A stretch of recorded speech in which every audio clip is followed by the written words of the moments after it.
and welcome to the Night Safari and to the Creatures of the Night presentation. Applause. Are you guys ready for the show?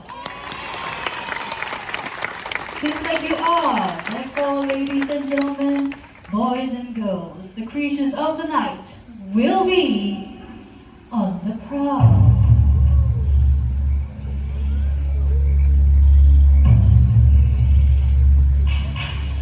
Circling in the skies, the turkey vulture uses its powerful sense of smell to detect carrion. This powerful adaptation is unusual in other avian species.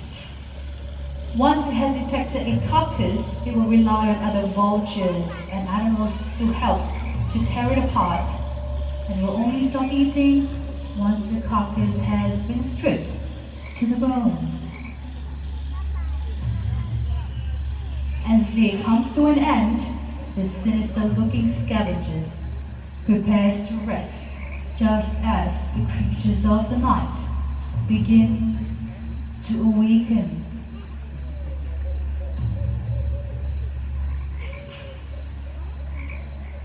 As night falls, two worlds, one of sunlight, the other of moonlight, blends into one.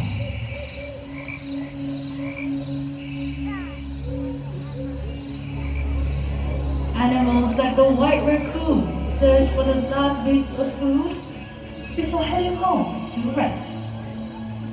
Digging with their dexterous paws, they search for their favorites: insects, worms, snails, and even the prized eggs. When satisfied, he'll return to his family in the trees to settle in for the night.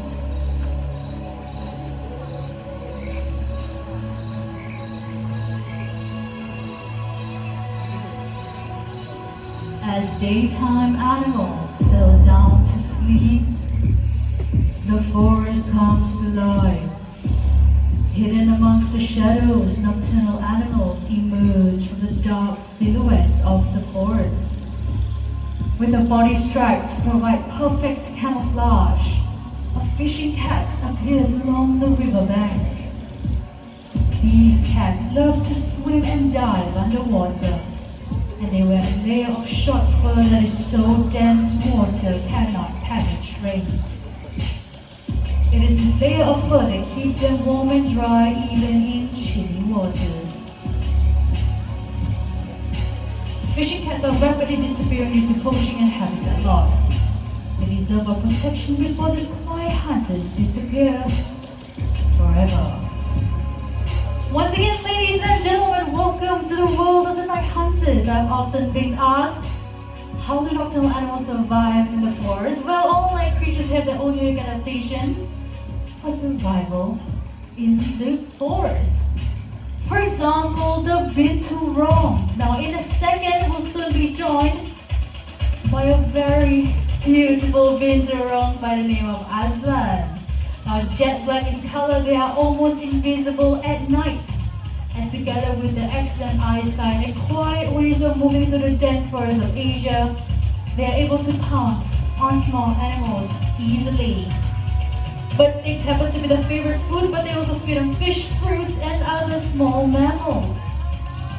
And another unique adaptation that the civets possess would be their long and powerful prehensile tail that enables them to climb on trees and hang off branches effortlessly, just like that.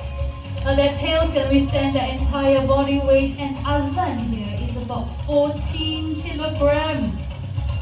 So you can imagine how strong that tail is. Now as he may make his way back home, take a look at the way he walks. The civets are also known as the Asian bear cat, due to their short, stubby legs and bear-like walk. And with that, let's give a round of applause to Azlan, our binturong.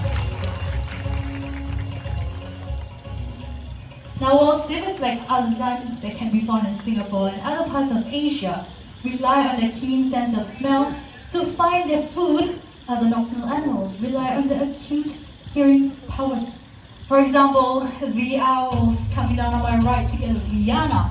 That is Oscar. Now Oscar here is a Eurasian eagle owl, and as their name suggests, they can be found in Europe as well as some parts of Asia. They are known to be one of the largest species of owls in the entire world. Now coming down on my left with Kenzie, that is Midnight. Midnight here is a Malay fish owl, also known as a buffy fish owl. And they can be found in Southeast Asia, in regions such as Thailand, Philippines, Indonesia, Malaysia, and they can also be commonly found right here in Singapore. Now at this point, how many of you will believe me when I say owls are very silent when they fly? Okay, not a lot of hands, not to worry, because Midnight over there is going to show you just how quiet they can be when they fly. And for that to happen, I need everyone to remain seated. I keep our hands to ourselves. Most importantly, remain quiet. Whenever you're ready, Midnight.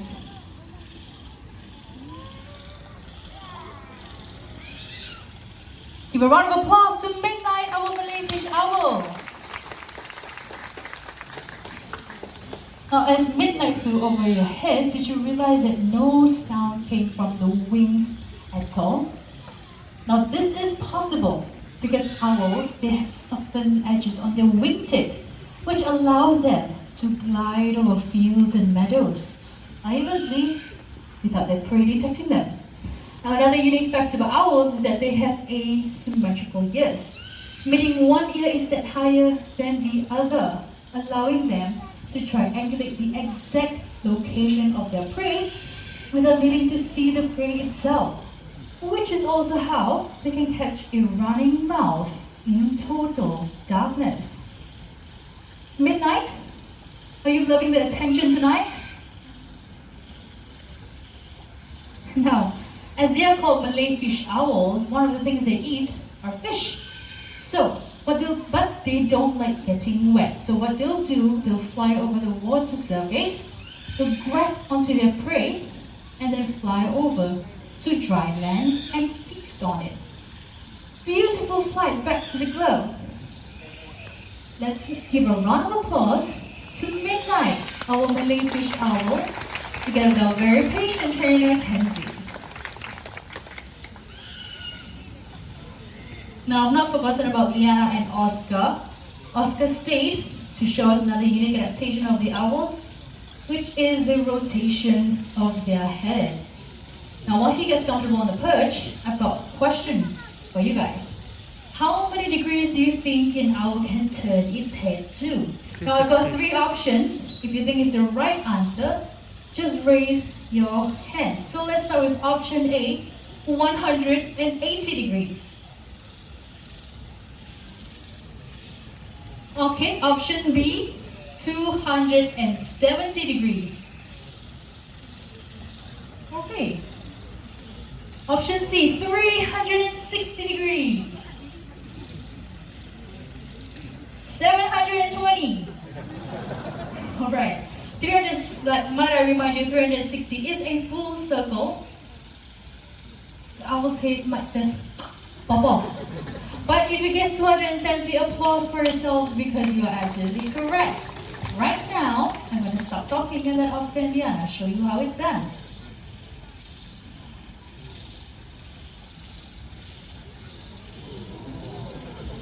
And 270 degrees. Now, that was impressive, yes, but I think I was a bit too quick. How about we see that one more time? Focus your attention on Oscar's head. Turning. Okay, one more time to the other side.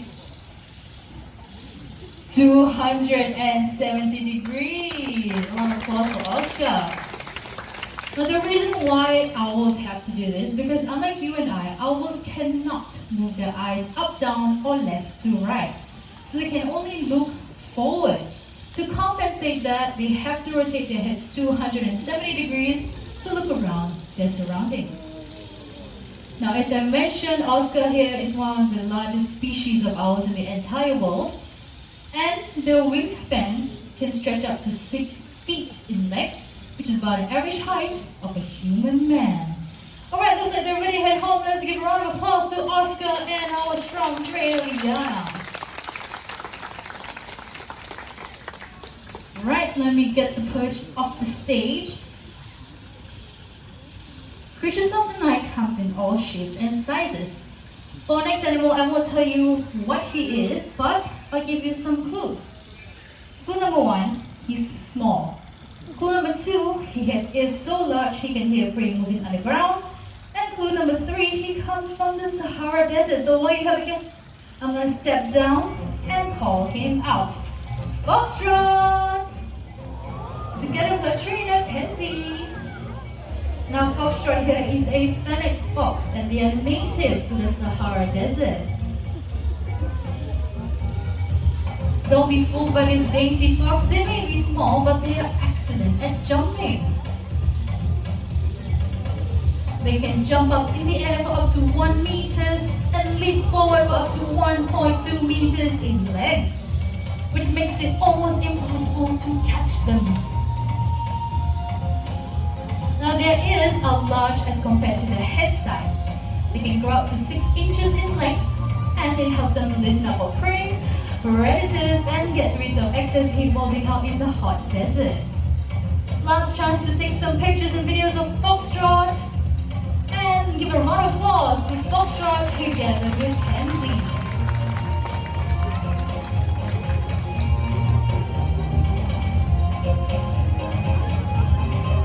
He's very cute, isn't he?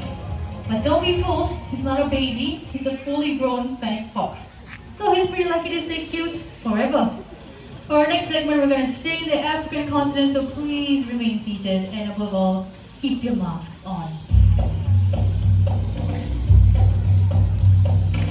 As a famous hunter from the African continent, this animal possesses a keen sense of smell, able to detect carcasses from many miles away. The largest of its species, this is the spotted hyena.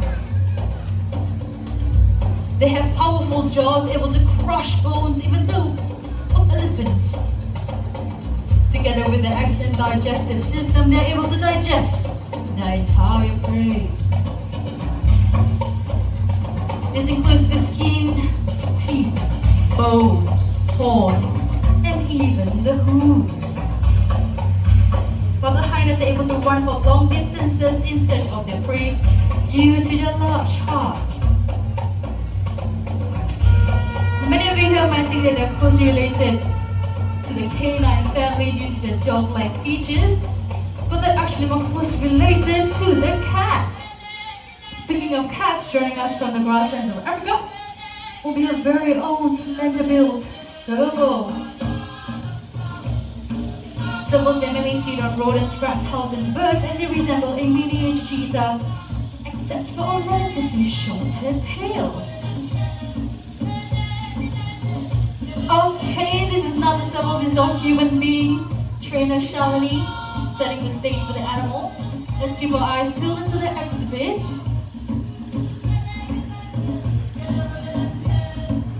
Strolling in like the African queen she is, everybody meet Shani, our serval for tonight.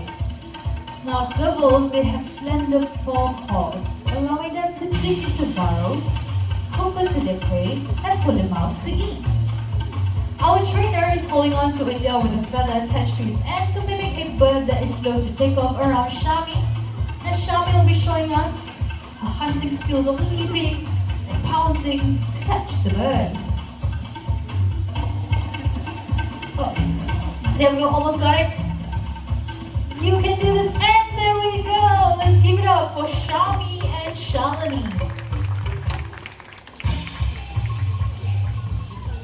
Now, if you take a look at the spots on the serval, they differ from one serval to another, much like us human beings with our fingerprints. Also, if you had a chance to look at the back of her ears, they have these black and white markings. Now, these black and white markings are called ocellates, and they serve as a natural deterrent from predators that may be sneaking up behind them because they kind of look like eyes in the dark. Now, as we're during the night safari, we come across many endangered species.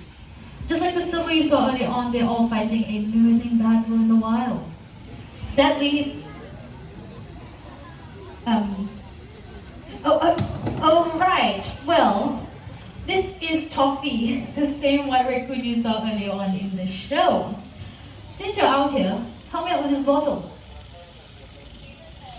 Look at that, so easy for him to open up the bottle. Now raccoons, they have adaptations called dexterous paws.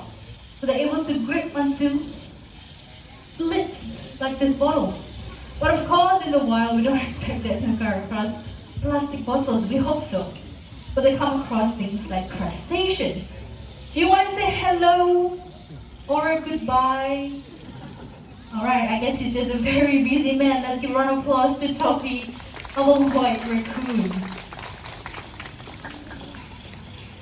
Now, unfortunately, in some countries, raccoons are considered as pests, which is not entirely their fault because our towns and our cities have come too close to their natural habitat.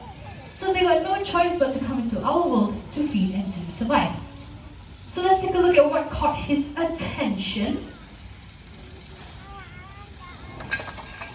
Looks like common everyday items are littered across the night safari. Got some plastic bottles, a tin can, and a paper carton. All the things on the floor will disappear if we just started using reusable items just like this bottle, and you can get one at the retail store right after. Now all these things on the floor, they also come from nature one way or another. And they have one more thing in common. They can be reduced, reused, and recycled.